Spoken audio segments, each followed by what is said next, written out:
Okay, today we're going to show you how to put the wheels on your car. So here's your body of your car. There's a back axle, front axle. And what we need to do is get our wheels in there. So you're going to grab two of the big wheels, the wider ones, and you'll need two of the little ones. Those are your front wheels. And you'll need two axles. Okay, now the first thing you want to do is with one of the axles, there's a little hole right there. The axle goes into that hole, and you're going to tap it with a hammer, and you can kind of hear the difference when it gets down to the bottom. You hear that? So you'll feel it and you'll hear it, but don't pound it too far, otherwise it'll go through this back side here. So we do that on one back wheel, and then we do the same thing on the front wheel. Okay? Now these wheels will go in. And you'll notice that the car is going to be, the axle is going to be too long. If I put this wheel on here, it's still going to have about an inch off. So what you want on the front wheel is about a 1/4 inch up here. So what we're going to do is we're going to take alignments pliers, and right in here are the cutters.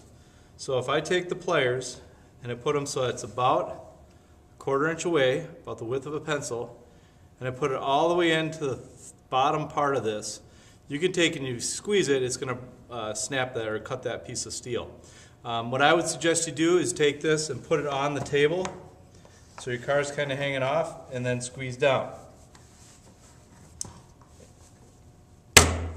Now be careful, because sometimes these pieces will go away, so make sure nobody's in front of you, or you can also cut it down towards the ground. Now that wheel can go on. I'm going to get it started, and a lot of times if you just take the center part with both fingers, you can just take and push those together. Now if the wheels don't spin, those spin, but if they're too tight and it rubs, just back them off a little bit so you have a little bit of room to play with in there. So then we'll do the same with the back wheels. Put those in, and these you want to have a little bit longer, so about 3/8 of an inch, a little bit wider than a pencil. And again, you go into the throat of the pliers. If you go too close, you're going to end up having, you won't cut it. This part right here with the teeth on it, those are pliers. This part here that's indented right there is the cutter. You can't cut with the plier part. There's no cutting utensils there. So it's in the back all the way to the bottom. So you want to have that all the way down in there like that. Okay, and then you put those on. And again, if they don't spin, just back them off a little bit until they spin. Okay, and then you have your axles on. The last thing you can do is, if you want to, you can take these paint markers. Now these are about $4 a piece.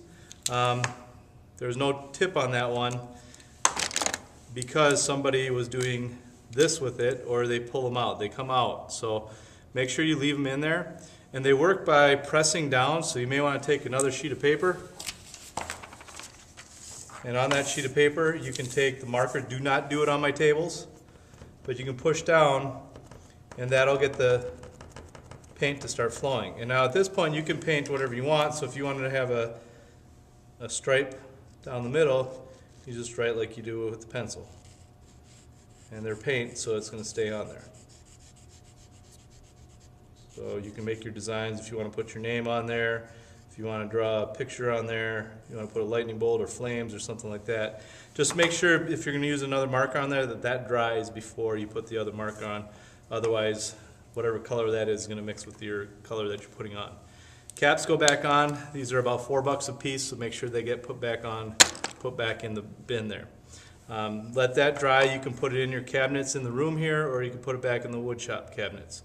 But basically, get your wheels on, get it all painted and ready to go. You can also, if you wanted to, color the wheels and paint the wheels.